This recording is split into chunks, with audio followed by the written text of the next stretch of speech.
Hello, everyone, and thank you for joining today's Advanced Textiles Association webinar, Interviewing and Hiring, Best Practices for Small Businesses, presented by Gary Convertino, Executive Consultant for 3P HR Consulting and Coaching. My name is Enika Conway, Member Program Specialist for ATA, and I will be moderating today's session. A couple of housekeeping notes before we get started. During today's webinar, you will have the opportunity to submit questions or comments to Gary by typing them into the questions box of your control panel. You may send in your questions at any time during the presentation. Today, we will address these questions as they come in. We also will be using the chat function in your control panel. Please chat with us and engage in our webinar. You can find a PDF version of today's presentation slides in the handout tab of your dashboard. Please feel free to download and follow along.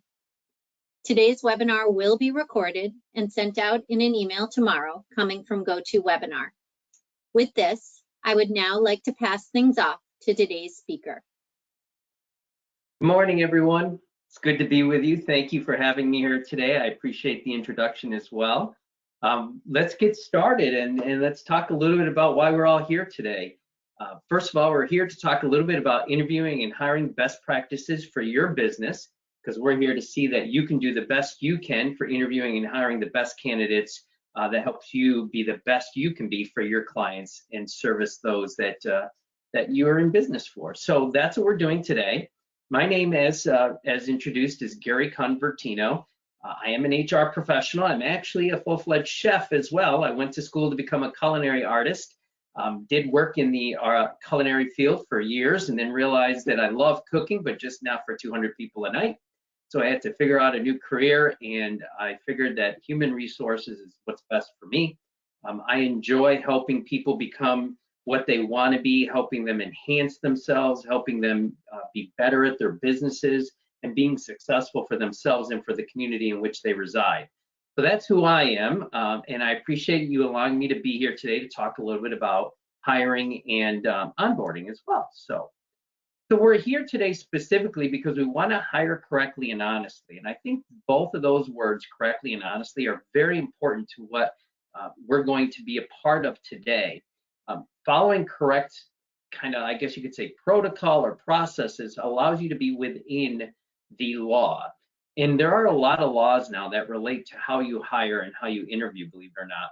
And even if you don't qualify for those laws, because some of those laws start at like you have to have 15 employees or 50 employees, it's real important to realize you should act like you have 15 or 30 or 100 employees.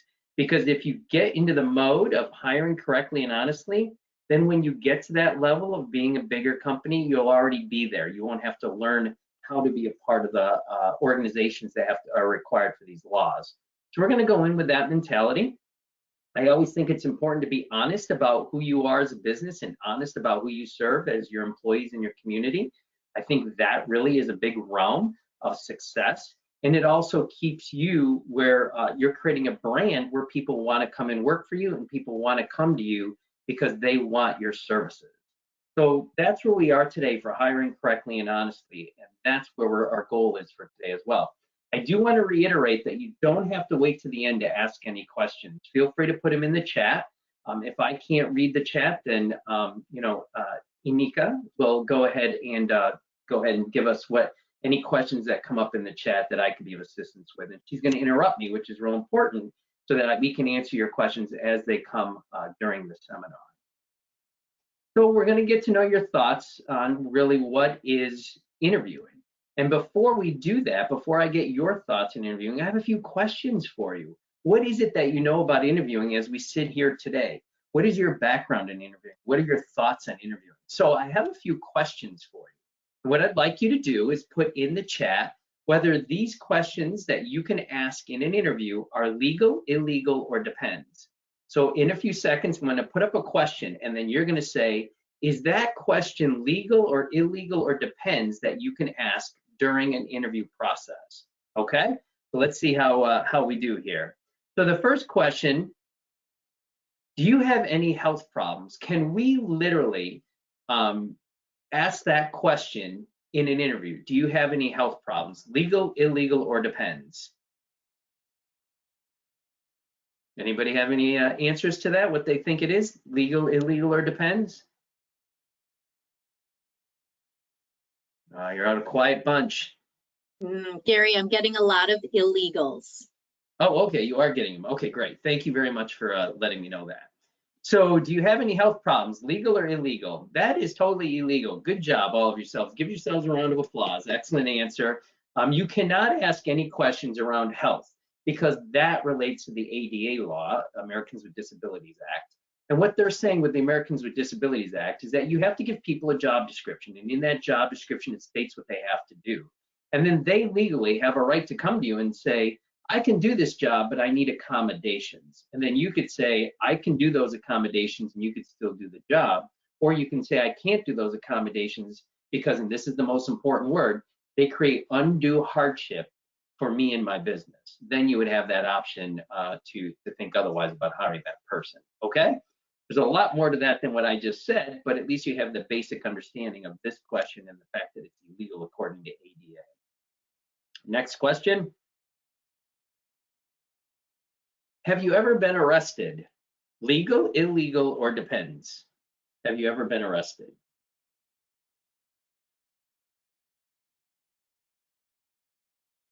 What do we got?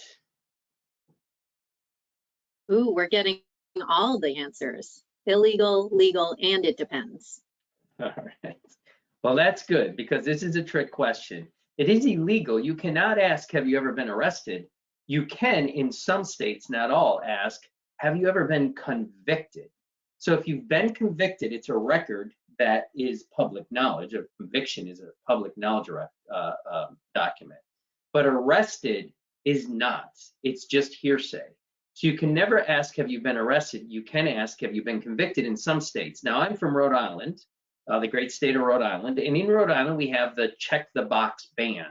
And that means that you really can't ask, have you been convicted? We're going to get into what you can ask when you go ahead and hire a person about how to find out about their past. We'll do that later on. But right now, just to know, have you ever been arrested? Illegal. Have you ever been convicted? Depends on the state you're in if they allow you to ask that or not. Next question. You having fun yet? You have an unusual last name, like Convertino, my last name. You have an unusual last name. What nationality are you?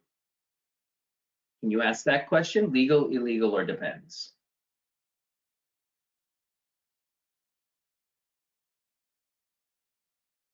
We all seem to think it's illegal. Yeah, good job. You're all smart people. I appreciate that. Yes, it is illegal. You cannot ask that question. Matter of fact, a couple of years ago, many years ago, actually, about 15 years ago, I went for a position at the largest retail food chain in America.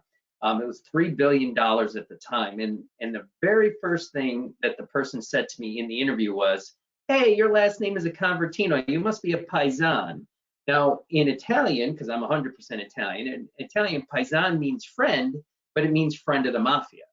So really, that person was saying, hey, Convertino, friend of the mafia. So in that case, that really could have put him and the whole process into a ringer. So it is illegal. You never really ask about nationality or backgrounds around ethnicity or anything of that nature. That's not the issue. The issue is the job and the job description, not your nationality.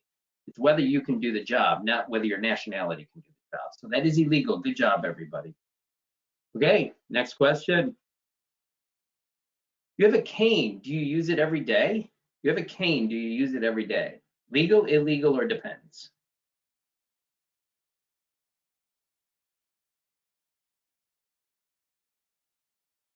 Anybody? What do we got? A lot of illegals. Okay, that's good. I hope they're all illegal. That's illegal. Do you have a cane so I could give you an example of this? Gary, I'm going to interrupt for 1 second to go back to the last. Can you ask if someone is a U.S. citizen? So no. What you can ask is, do you have the legal right to work in America? Big difference. So you can't ask if you're a legal citizen. Is that what the question was? If you're a legal citizen? Yes. You can't ask that, but you can ask, do you have the legal right to work in America? Big difference, because you don't have to be a citizen to work in America. You can be an H-1B visa. There are many different aspects of green card. There are many different ways you can work in America without being a citizen. So, good And question, though. also, Go ahead. and coming up, what if the job requires you to be US born? So I'm not sure what job would require you to be US born. I think the presidency does, if I'm not mistaken. Otherwise, Arnold Schwarzenegger said he would have run for president many a times, but he can't because he was, born outside of America.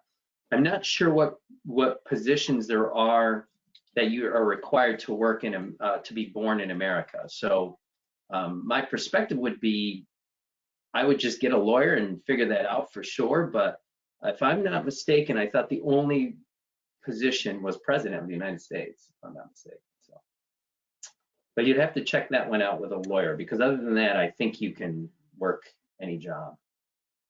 We had the Secretary of State, Madeleine Albright, was not born in America, and she was Secretary of State. So, all right. So that as a follow-up, again, sorry. No issues. I saw some government contracts require employees to be a US citizen. Yeah. Well, that could be true, that the government could require that US citizenship, but they also could. US citizenship isn't being born in America, though. Those are separate things, right? So to have a US citizenship for a specific job could be true if the federal government requires that. I would just check to make sure that it's actually US citizenship. But I could believe that. My nephew works for the DoD, Department of Defense, and I know that the history of being able to get a job in the Department of Defense is very, very strict.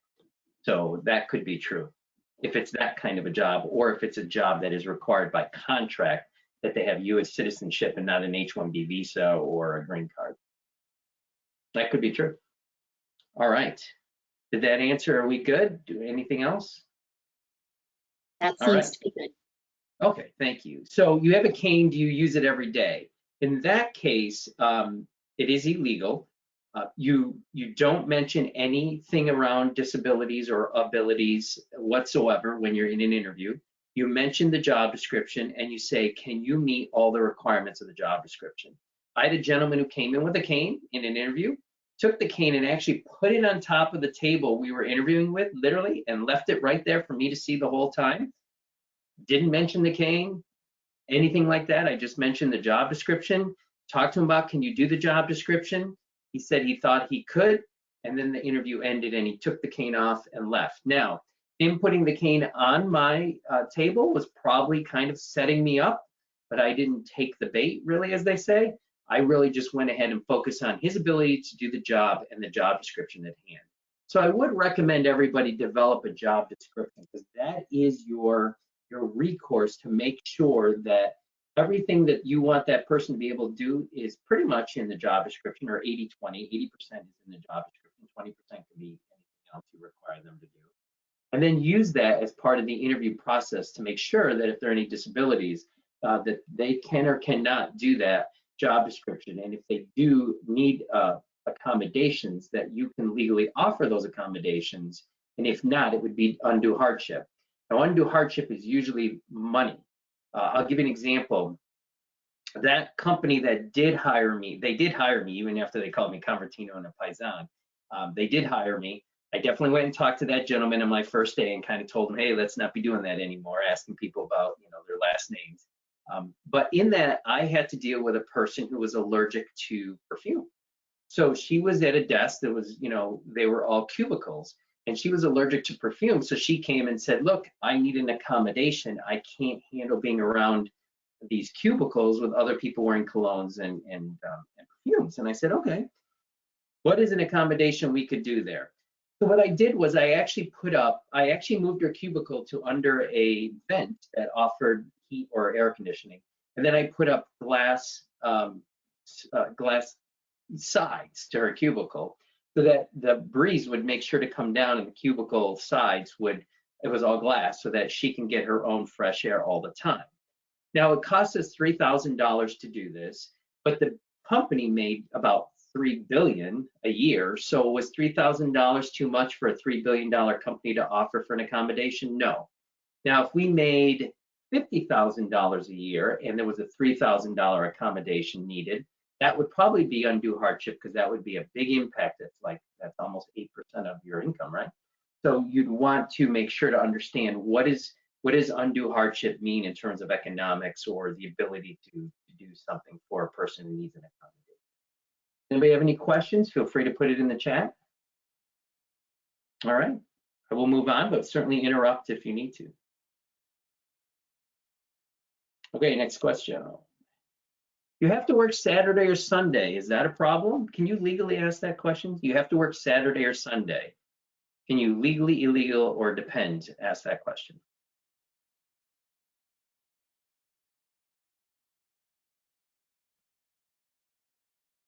Seeing legal. Okay, so that depends. What do you think it depends on? Well, I could tell you, it depends on the job description. If the job description says you have to work weekends, nights, and holidays, then boom, this is a legal question. If it's really not in there and you don't, if you're a Monday through Friday job, and then you require them to work a Saturday later on without any kind of notice that this is a change, then that would be a problem. So make sure in your job description you kind of denote what are the normal requirements for that job. I always add possibility in the job description. I always add possibility of working nights and weekends because you never know. So I might as well put it in there. Who knows what's going to happen, right? So that's something to put in there. Now, I have a question for you. And if you'd like to answer it, you could. What if I said you have to work Sundays, and I say no, I'm Catholic. I have to go to church on Sunday.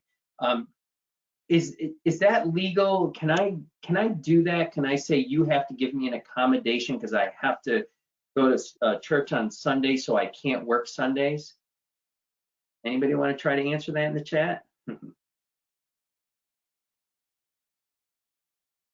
If not, I'll give you the While answer. we're waiting for that, Gary, can I ask a question? What about overtime? Do you have to specify if you're going to require overtime?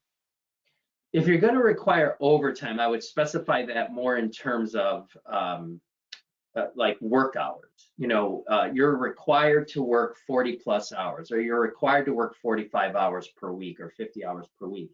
So I have a client who is a restaurant chain, and we do that. We require them, we actually put in the job description 50 hours and then 40 plus 10 hours of overtime. But they have to work a minimum of 50 hours. So yes, we put that in there. Absolutely. So back to this question too. I'm Catholic. I have to go to church on Sunday, so I don't want to work. Is that something that is an accommodation you need to give me? No, because I can go on Saturday night because church is available on Saturday night for Catholics. So I can go on a Saturday night and I don't have to worry about not working on Sunday. You don't have to do those accommodations if there are other options for the person and they don't need that accommodation. So I'll just put that out there. Okay. Any questions on that? Any other questions to answer? All right, then let's get started. So let's talk a little bit about legal considerations as we get into hiring in the workplace.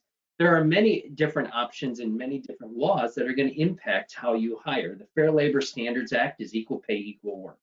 So that means if you're paying 2 people to be train engineers or 2 people to do siding in a house or put up a canvas canopy, a sun canopy in the back of your deck, and those 2 people are doing the exact same job, they have to get paid the exact same entry hourly wage or salary wage.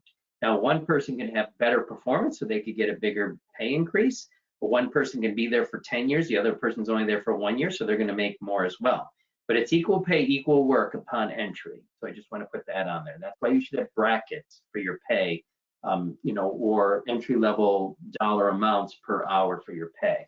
Equal Pay Act is equal pay for men, women, and for minorities as well. So what that's saying is if a man can do it and a woman can do it, they should be paid the same. You can't dictate differently because it's a woman compared to a gentleman. Then you have the Civil Rights Act, which is anti-discrimination, which means you can't discriminate against pay or discriminate against hire just because of ethnicity. And the ADA Act, which we already talked about, Age Discrimination Act, you cannot not hire somebody who's 40 or higher they're protected by law. I actually, believe it or not, have that a lot as a consultant that I have to deal with, where people say, oh, they're too old, they won't know all the technology that we use today, or they can't climb a ladder, or they can't stay out in the sun that long. That is not for you to dictate, nor is it for you to determine. It's for the employee who's coming in to determine that. I am, almost 60, I guess in a couple of years, and I can easily work a restaurant, I can easily stay outside, I can climb a ladder, I could do whatever. So I'm not sure that that's a fair assessment to say just because you're above 40, and that's what the law states. Because they're above 40, you cannot discriminate. Then the I-9 proves that some people have talked about immigration, that you can legally work in America. We're going to get into the I-9 later. And then negligent hiring is a big one. That means you're actually doing some sort of background check or check on the person you're hiring to make sure that they are not going to injure somebody. So for instance, during COVID, I had a ton of work on my house done. I was staying home for 2 years. Unfortunately, I was home for 2 years. So I had siding put on, I had a new deck, I had my whole house painted top to bottom, I had my kitchen torn out and put in. All these people were coming in and doing all this work, and I want to guarantee from the contractor that I hired that my life is not in danger. I know that sounds pretty intense to say that, but I want to make sure I'm safe. And this is my home office. I have a complete home office at home. So I wanted to make sure while I'm here and they're working in my house that I'm safe. So negligent hire says you have to take into consideration to make sure that I'm safe as a client. We'll talk about that later too.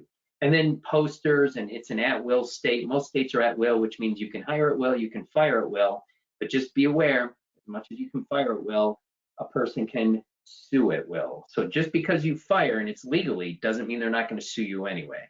So just be aware of those kinds of things. Any questions on legal considerations I could be of assistance with right now? Everybody's good? All right, I will move on. So now how to look at a resume or an application. So I don't know if you do have people turn in resumes or not, or an application. I would hope one or the other though. You do want to make sure that people do turn in something you have that you can look at to determine qualifications for the job. And that could be, like I said, either you can have an application, they could fill it out by hand, or you can have one online. Forms from Microsoft Office is a great way to have people apply. I do that all the time with my clients if they can't afford an online version of an application process. You can do that, or you can just do a handwritten application. Either way, make sure it's available to everybody. You cannot deny anybody an application. Give you another example. A friend of mine happened to be friends with a dry cleaning company, and this was a big dry cleaning company. So they had many stores, and they had one big dry cleaning facility where they actually did the clothes and they brought them back to the different stores. So a gentleman had walked in and wanted to apply to work in this, factory of sorts. And they said, "Oh, I'm sorry, we don't have any applications." And that gentleman walked out. When he walked out, he got on his cell phone and he saw that another gentleman walked in. And when the other gentleman walked out, he had an application in his hand. And he was like, "Hey, how did you get that application?" He goes, "Oh, I just went in and asked for one. I was interested in working there." And the guy said, "Well, I just went in. They said no, they didn't have any applications." So the short end of the story is the gentleman who went in who was denied the application was of Hispanic origin, and the other gentleman was Caucasian or white. So they were actually doing a sort of bias there on who they wanted to apply and who they would give applications to. That is an illegal process, totally illegal, and you cannot do that. So that's just a story that really happened that I had to go in and help them understand this and change their ways. So what you want to look for on an application or resume is the education, if you require it. If you don't require education, either a high school diploma or higher, or not even a high school diploma, that's fine. But if you do require an associate's degree, let's say, in engineering or in, we have vocational tech colleges here in Rhode Island that are great. They give associates in all kinds of different degrees. Do you require that? If you do, then that means you can't hire anybody who doesn't have an associate's. So what I usually tell people to do if it's entry-level type positions is put high school diploma required, associates preferred. That way, if they have an associate's, great, but it's not going to detract from somebody who doesn't, who might be just as qualified. Then work experience, if you require work experience from your employees, your new employees, then you say you need to have 1 year experience or 3 years experience, and you better make sure that on their application or resume that it shows 1 or 3 before you interview. You have to make sure they all meet the minimum requirement. And then organization and appearance. You know, how easy is it to read? You know, does it look good? Does it feel good to you?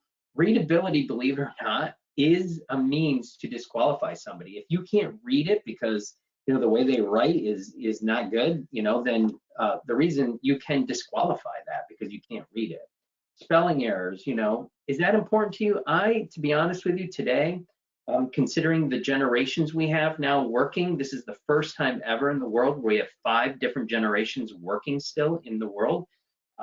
The newer generations don't believe in periods. They don't believe in capitalization. So you're going to see those kinds of things where, to me, that would be a spelling error. To them, such as my nephew, who's 22, who refused to put periods because he thinks that periods are wrong, even though I don't know where he gets that from. Those types of things could be considered spelling errors by somebody my age. To him, it's proper grammar. So we have to reteach that. So how do you look at that? And then other relevant information. Do you want industry-specific experience? And how do you disqualify a resume? And again, I would look at a resume and disqualify it as if it doesn't meet up with the requirements of the job description you've created. To create a good job description and have it on there. And that could talk about how many hours they're going to work, the days they're going to work, the minimum requirements for education, the minimum requirements for work experience, the duties that are required for that, the heavy lifting that might be required for that, working outside in the heat or the cold. It's 22 degrees here in Providence, Rhode Island today. So those are the kinds of things you have to make sure that the application and resume match up with the job description. Any questions on this as we move along? All right. So there are types of interviews that you can look at. This is what I believe in just-in-time hiring. If you find a person you like, move them quickly. Because today there are 10.7 million open jobs and only 6 million people looking for jobs. That's a 4 million job deficit. That means people can go anywhere and find a job now. So that means you should do just-in-time hiring. Just-in-time hiring is an actual thing, and it was developed in Japan, and it means that you hire. When you see somebody you like, you get them and you hire them within 2 weeks. It used to be 3 months, now it's 2 weeks. So what you do is you always want to start with a telephone interview. And the reason for that is it's quick, it's simple, it's easy to initiate, and you're only taking 15 minutes. And on that phone interview, you're kind of getting a feel for the candidate. You're going to ask just very few questions. Did you see the job description? Yes. Do you think you could do the job description? Yes. Here's the pay rate. Here's how much you're going to get paid. Do you accept that? Yes. Are you still wanting to do the position? Yes. Can you confirm that if we do this, that you'll be available in the next few days for an in-person interview? Yes. Great. What else? What questions do you have for me? Blah, blah, blah. Okay, good. We will call you back if we feel you qualify for another interview. And then you hang up. 15 minutes. You're just getting the logistics down. You're not interviewing for the guts of the person, just the logistics. And that's a really good way to create that band of confluence of people coming together. And then they get excited because you call them, and you're excited to have them, and then the next thing you know, you're bringing them in for an interview in the next couple of days. The thing to realize also with this is, do you see where it says give pay brackets? There are laws now in most states that say that you have to go ahead and you have to go and give the pay for the job out there. You cannot ask people anymore about what they want for the job. You have to go out and tell them what the job pays. That's true in pretty much every state in the Northeast and pretty much California as well. So you want to look at your state to know if that law pertains to you as well. In knowing that, I'll give you an example why that's a law. They did it because women make 80 cents on a gentleman's dollar, right? So I had a woman that I interviewed for a position that was an open position. The gentleman left, and the minimum bracket we had for that position was, I can't remember, I think it was actually 87,000 to like 95,000. It was a high-end job.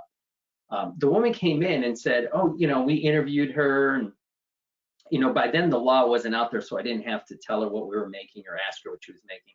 When we interviewed her, we hired her, and I said, what are you making? She goes, $80,000. So I thought to myself, wow, I can pay her $80,000 or maybe 81, even though our bracket was 87, and I could save $6,000 off my budget because I budgeted 87 instead of 80. which is what she said she would pretty much take to come over. What did I do? Well, I did the right thing. I paid her 87 because that's what the bracket was. And we don't want to have people coming in making less and less and less than the gentleman working around them. I just had another client the other day that we did a complete overhaul of the entire company's salaries for everybody who works there. And we found that 3 women were in the same position as men, but were hired 20 years before the men, were making $10,000 less than the men. So I had to go in and pretty much tell the owner that you have to raise those women $10,000 each because they, you brought in these men later on and you kept the women lower. And that's not fair because it was like job to like work. So they should be paid equally. Does anybody have any questions on that? So this is the first step and this is the telephone. Any questions? The second one would be the in-person interview. Now this is where you're bringing them in. And this is what I tell people do when you bring them in. Don't have them sell you, you sell the business, you sell yourself. In today's world, when you have 4 million deficit in people looking for jobs, you want to sell them the reason they should work for you. So have a brand, right? Volvo, one word. What's the one word that sells Volvo? Anybody know? Put it in chat. It's safety. One word sells Volvo, safety. So because of that, it's real important to realize that you want to sell your brand. Why should I come and work for you and not the person next door? And that's where you want to do that. At the welcome, sell the business. Make sure that the employment applications are all filled out correctly. Make sure there's no interruptions. And one big one, not behind a desk. Why would that be? Why do you think you don't want to interview somebody from behind a desk? Anybody know? Anybody want to put that in chat?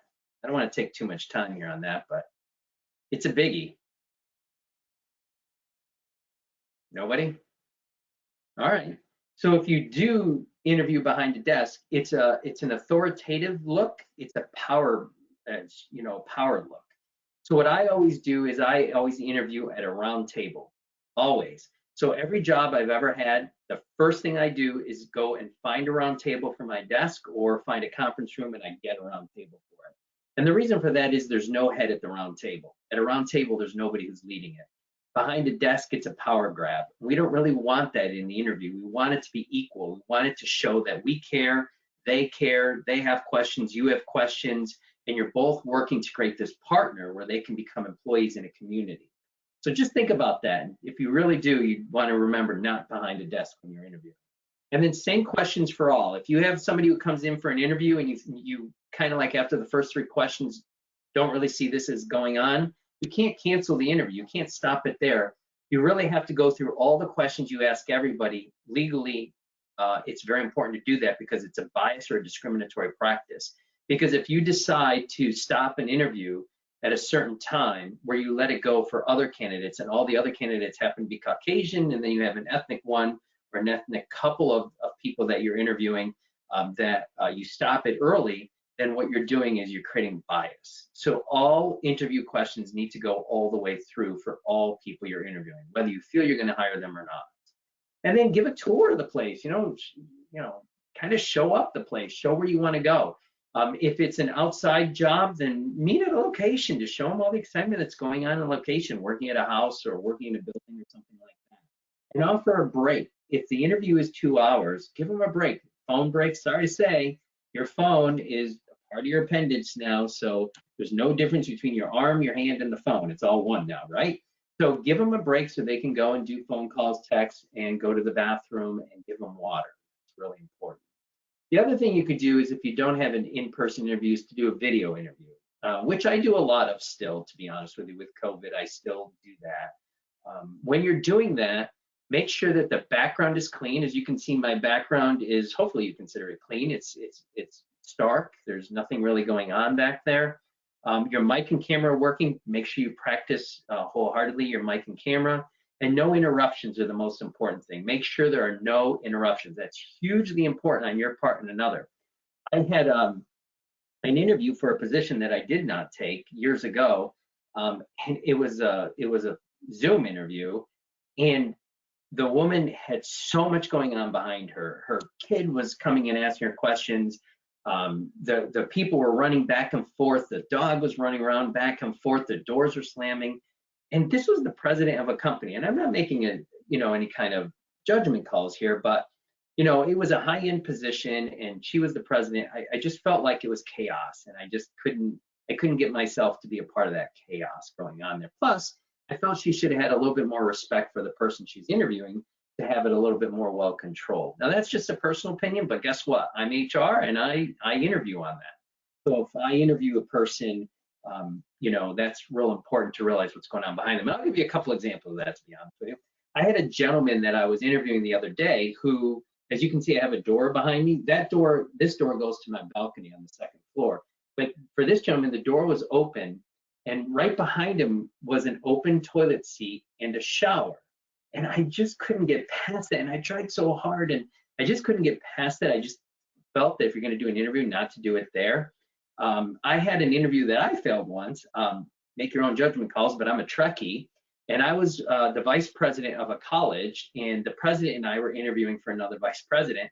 And my associates bought me a 6-foot high cutout of Captain Kirk. So I had it in my office. So when I was interviewing this person, Captain Kirk would be like right behind me right now. He was up there, and then it was me and the president next to each other, and Captain Kirk was in between us during the interview. So when I started the interview, I forgot about Captain Kirk behind me, and I did the whole interview, and I was like, at the end, I was like, oh no, I forgot to say, and I was thinking, what would this guy think that the president and vice president are interviewing somebody for a vice president position with Captain Kirk behind him?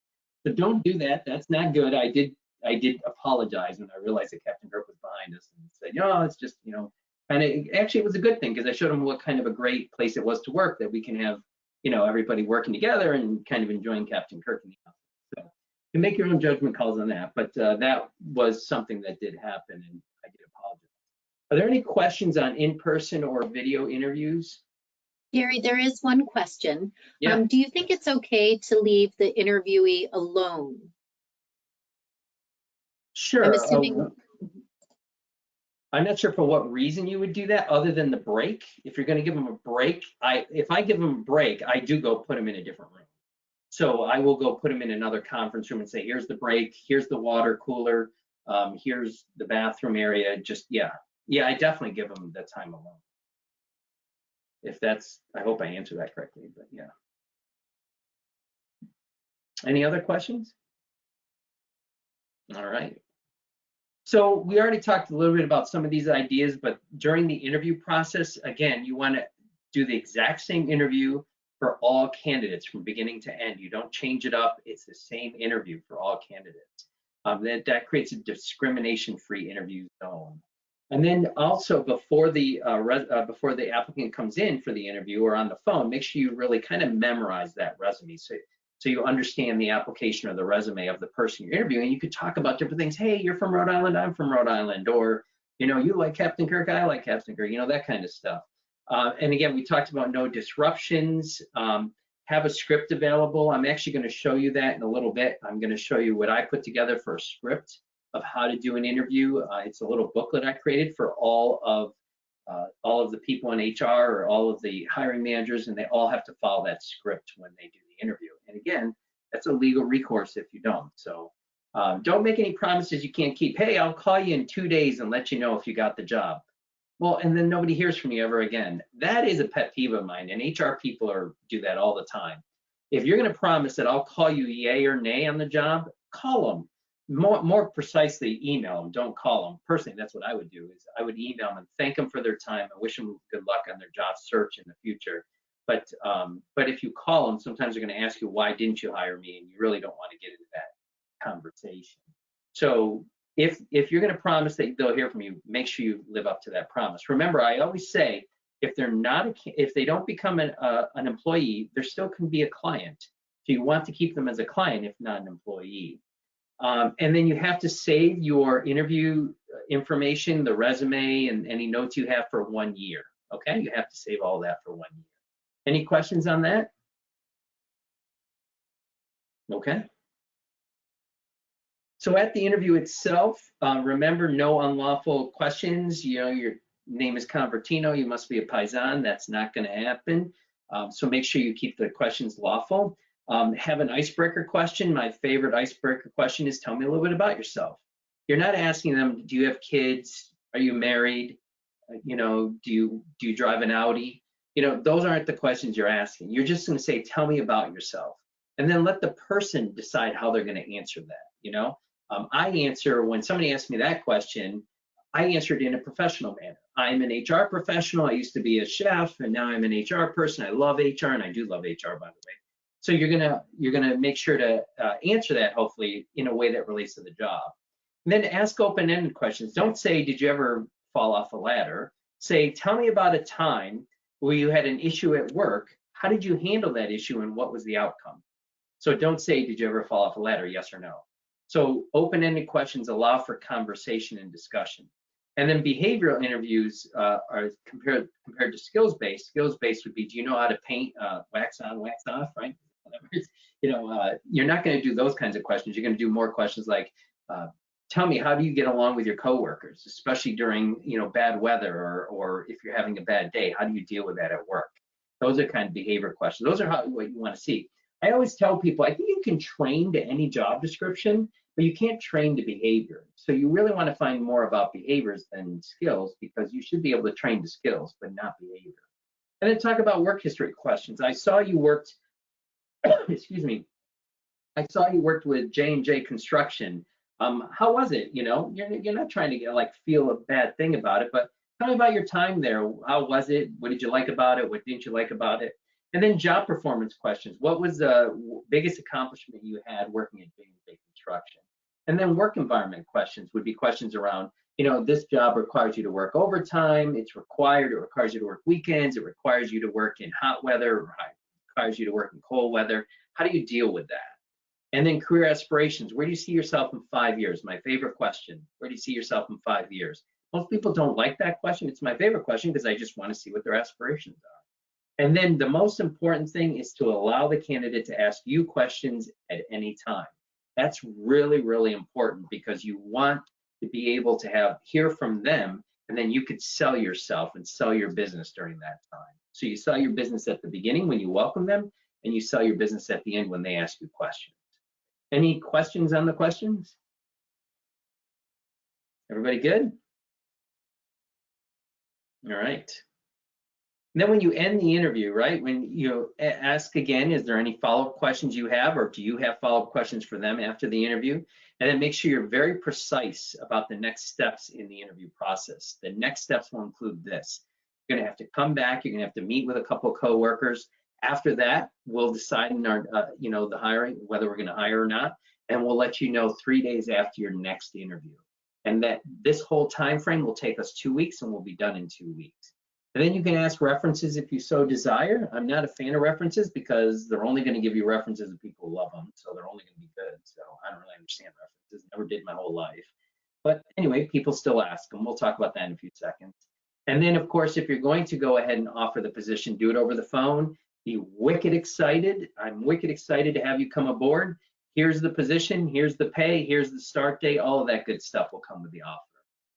So references, as I talked a little bit about, they are optional. Gary, before you move on, can I ask a question or two? Yeah, please do. Okay. Can you ask if people have transportation to get to work? No, good question. I'd give that person $1. What you can say is the job description requires you be here at this specific time. Can you do that? That's all you have to ask. But you cannot ask transportation. That's a discriminatory practice against economics. That is showing it could be an economically challenged question, and you really don't have the right to ask a person about their economic status. So what you say is, this job starts at 9 or 7:30 or 6 o'clock in the morning, whatever it is, will you be able to get here on time? That's the question. But that was a great question. Thank you for asking it. Another question. Yes. Go ahead. Is it legal or illegal to record an interview? And are you able to show that to other staff? Yeah, so I would never do that in a million years. In a million years, I wouldn't do that, because that could become public property. And you all see TikTok and you all see Instagram, and what's going on with Twitter right now with the Twitter files. So I wouldn't keep anything of that nature. I wouldn't do it. If you want to do a training on it, then I would do, if I presume that was the reason for the question, was a training. First thing what I would do is role play. I would bring the people in and do a role play on an interview, which I do all the time with my staff, and we go through interviewing as a role play model. So I would do that, but you could say something in there that you think is totally fine, like, do you have a car to come to work every day, which is totally not fine, and then you have that in a recording, and if that gets out, that's a discriminatory practice. So I wouldn't do that. I wouldn't recommend it in any capacity. And when you take notes, I would put notes on stickums, and I wouldn't put notes right on the resume, because if you put them right on the resume, that's a legal document. So I would think twice about that. I'll give you another example of that. Syracuse, New York. I was born just south of Syracuse, New York. So President Clinton and Hillary Clinton at the time used to come to Skinny Atlas Lake, great lake up there in Syracuse. They loved it up there. They used to come all the time. And they had their Secret Service. And when they were in the house that they rented, the Secret Service used to go to Denny's all the time. They like to go to Denny's. And they noticed that when they would go to Denny's, that they would always be stopped at the door and other people would be seated first. And they couldn't understand, why is it that all these other people getting seated? And Denny's didn't know they were Secret Service, right? So finally, they went and actually did an investigation in that. And they found that whether intentionally or not, Denny's was seating white people before African American, who happened to be African American, these people who were Clinton's guards.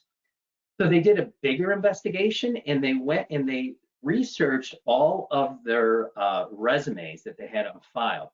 And they noticed that on some resumes, at the top of a resume, they had, so here's a piece of paper, pretend this is a resume. At the top over here, they had a big A, an A circled. I can give you a million guesses. You're not going to guess what that A stands for, but it stood for Archie, and it related to Archie Bunker. And I hope all of you may or may not remember Archie Bunker, but Archie Bunker was a bigot who had a TV show, of course, and the whole element of the TV show was around him being a bigot, right? So if there was an A on top of this resume, it meant do not interview that person, because A stood for Archie Bunker, which was a bigot, which meant don't interview this person because they're of ethnic minority.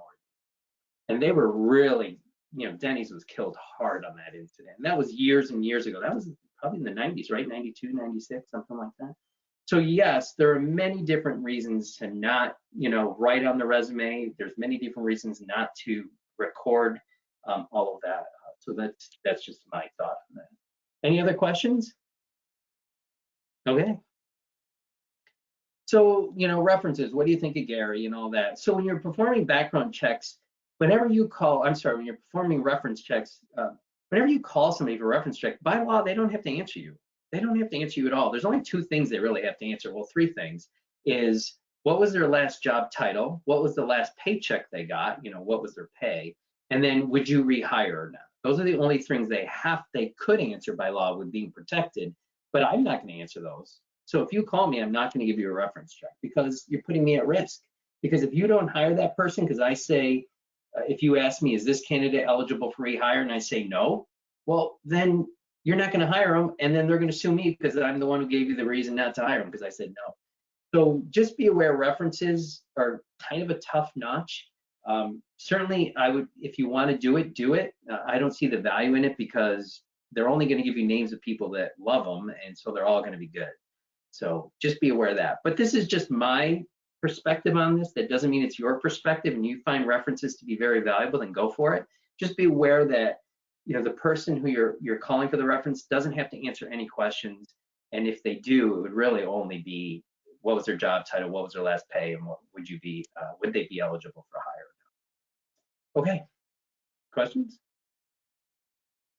All right, well then let's go to the hire. When you're choosing the candidate, let's remember, was it a good interview, right? Did the interview seem to suggest that this was a good interview? Did you meet the hiring manager's expectations? Were the expectations of you as the hiring manager there? And you're like, yeah, I'm pretty excited about this person. Today, I'm not going to lie to you, because there are so many options for people to get jobs, you might have to lower your expectations a bit, and you might have to focus more on mentorship and on training. You're not going to get that zenith or that perfect person. So you're going to have to probably go in and kind of get a person that you feel you can mentor, or a person that you can help train instead of them being there. Okay.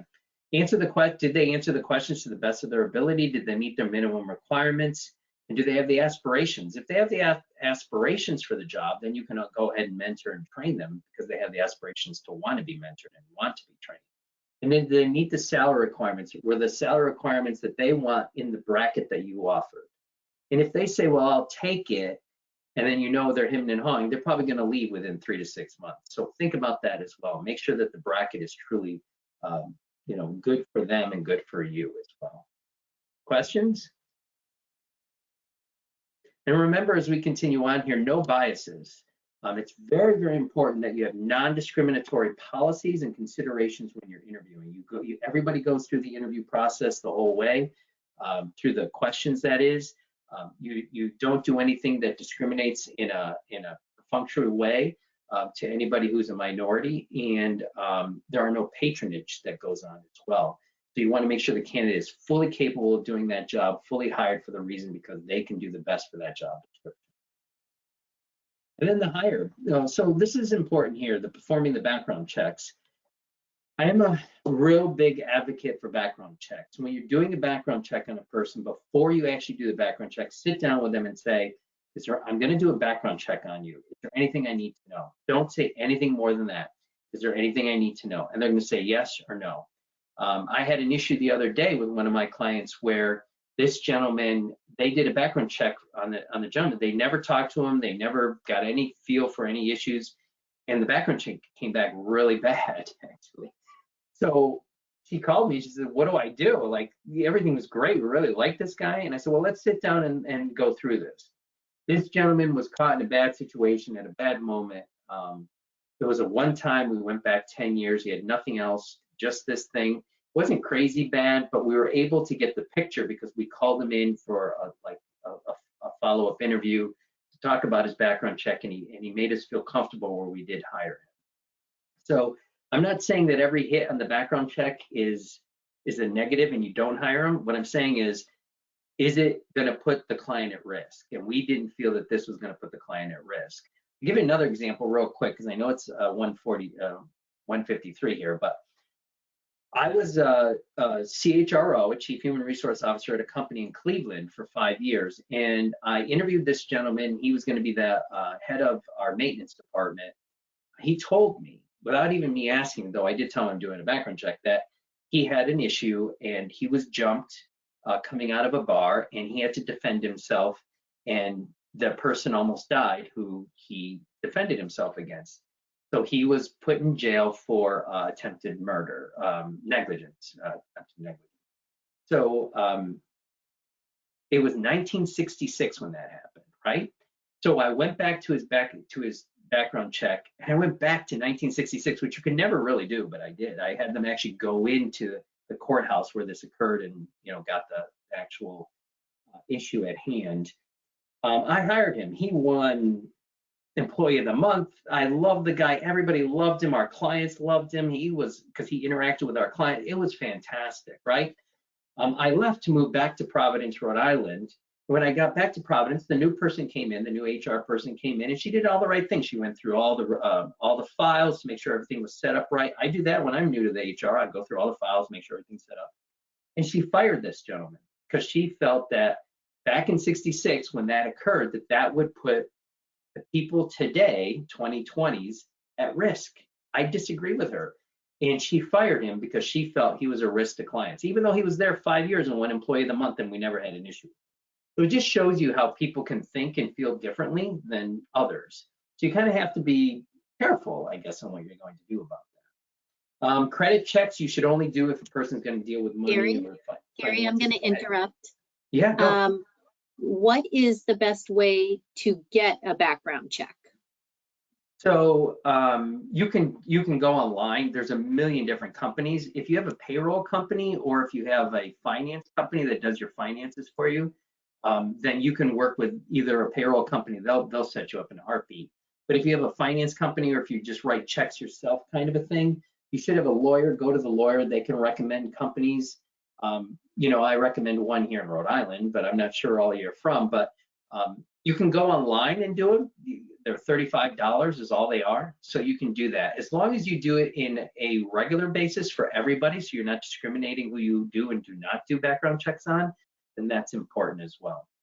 I worked for the Diocese of Boston Catholic Church, and I did background checks on everybody every year. Everybody, priests, non-priests, I did background checks every year, every January on everybody. So I do them yearly, by the way, because things could change. But you do have to get their permission. You have to get everybody's permission before you can do that.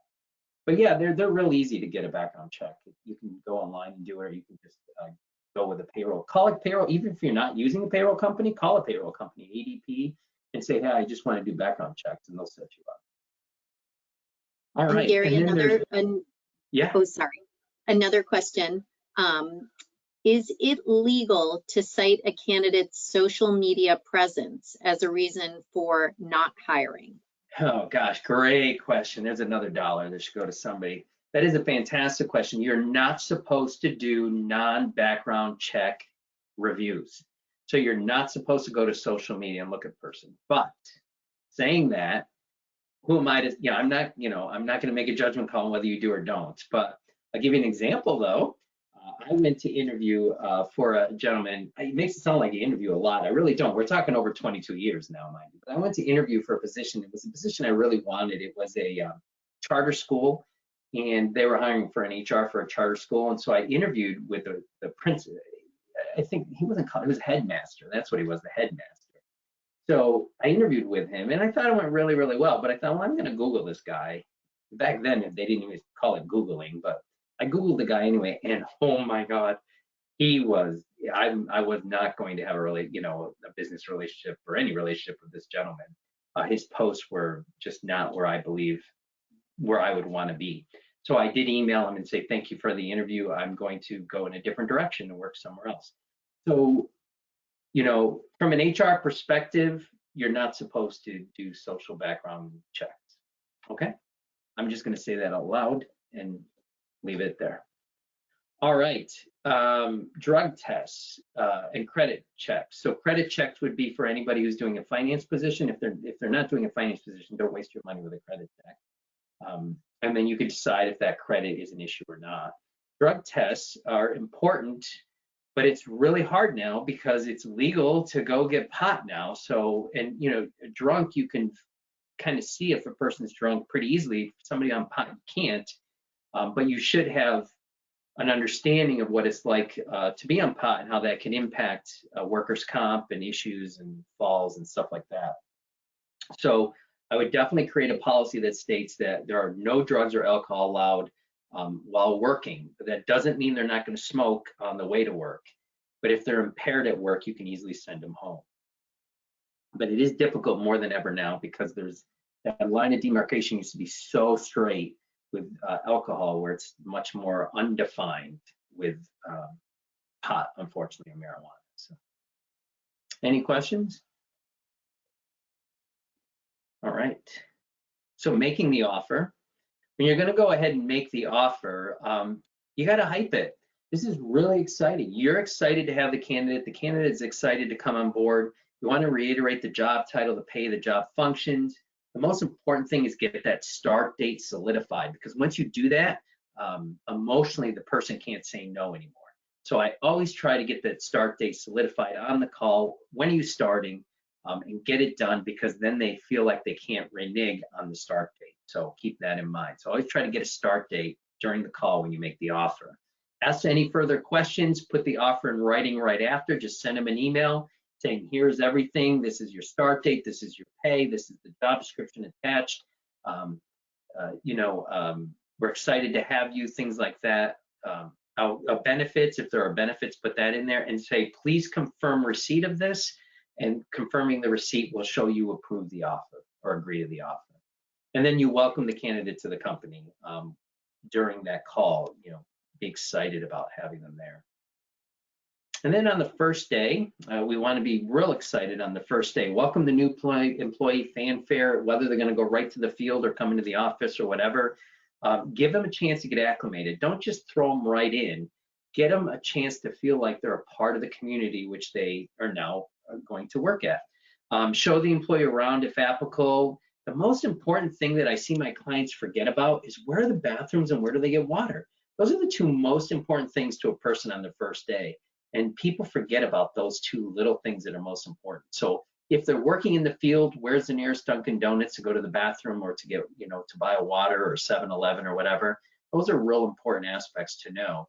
And then also make sure that they fill out the correct paperwork, which I'm going to show you in 2 seconds, and make sure they know the job description. And I usually have people sign the job description. When they come in, they're signing it so that they attest that they're going to live up to that job description.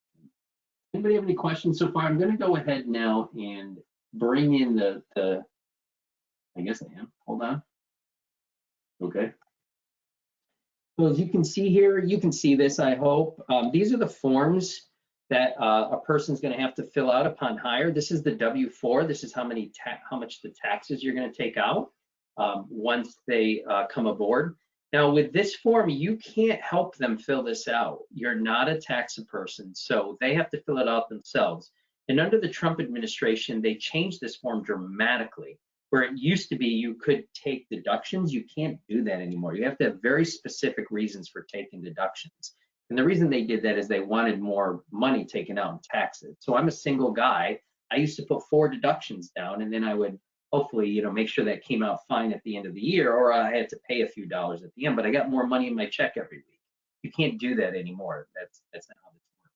You only can take deductions for actual real deductions, such as kids and stuff like that. And then over here is the I-9. So the gentleman who asked, can you work in America? Do you have to be a U.S. citizen? So this is the I-9. This has to be filled out too by law. And this is the page that says that they can work in America. You either have one item from list A, which is usually a passport, for example, or, and this is the most important thing, one item from B and C. And B would be identity, and C would be authorization to work in America. That could be your green card, or that could be your Social Security card, things like that. And then you have your state tax deductions. In Rhode Island, we have a state tax deduction form, which means that taxes will be taken out to go to the state as well. Florida wouldn't have this because Florida doesn't have any tax, personal taxes. And then lastly, this is the interview booklet that I was telling you about that you could put together for your staff, and it talks to you about the questions you can ask, the questions you can't. These are the illegal questions and things like that. So those are the things that you can go ahead and use for your staff to make sure that they're following the interview process correctly. Anybody have any questions on that? There was one question about deductions for dependents. The question is, can we deduct for more dependents than we actually have? I don't think so. Under the new guidelines, you have to deduct for what is there, what is real. I used to do that. I used to put 4 for deductions, and I'm a single guy. Like I had 4 kids. Under the old law, you used to do that. You can't really do that now. But I would recommend highly that you talk to an accountant about that and make sure that you understand the new W-4 that's out. Okay. And Gary, one more question. Yeah, I'll just switch right to there. Okay, go ahead. Perfect. The interview questions that you just showed, that document that you had created, yeah. Is there a spot to find something like that, to download it? So you can go to, well, this is mine. I created that for my clients. But what you could do is you can go to shrm.org, SHRM.org, and they have a store, and you can go ahead and buy interview books and behavioral. I have a behavioral interview book downstairs that I wish I brought it, but maybe I can send that book. It's a great book. It's how to interview behavioral interviews. I would recommend that people look up behavioral interviews or interview processes. But if you go to shrm.org, you're going to see that they have a store that you can go to, and they have all these interview books you can buy. Any other questions or comments? Well, it's 2:04, so I'm sorry I kept you 4 minutes longer. But, if I could be of assistance, there's my name and contact. It was a pleasure being with all of you today. I hope that you got something out of it that was vital to the success of your business. And thank you for allowing me to be here today. Also, I will be on January 20th I'm going to be at the NECPA convention in Springfield, Massachusetts, where I'm doing a follow-up to this interview about retaining employees. So this one was how to hire employees. That one is going to be how to retain employees. Does that sound good? Thank you very much for your time. I'm going to turn it back over, and thank you. And thank you, Gary. I just want to let you know you're getting a lot of chats where people are saying they really appreciated your presentation. Great. Thank you for that. Much appreciated, everybody. Be good, be safe, stay warm. Yes. And for all you attendees, please check out our upcoming webinars and events, like the one Gary just talked about that he's going to be speaking at, by visiting techstiles.org/events. A very brief survey will appear when you exit the webinar. We would really appreciate it if you took a few moments to complete it. Thank you all for attending. Thank you to Gary, and have a great day. See ya.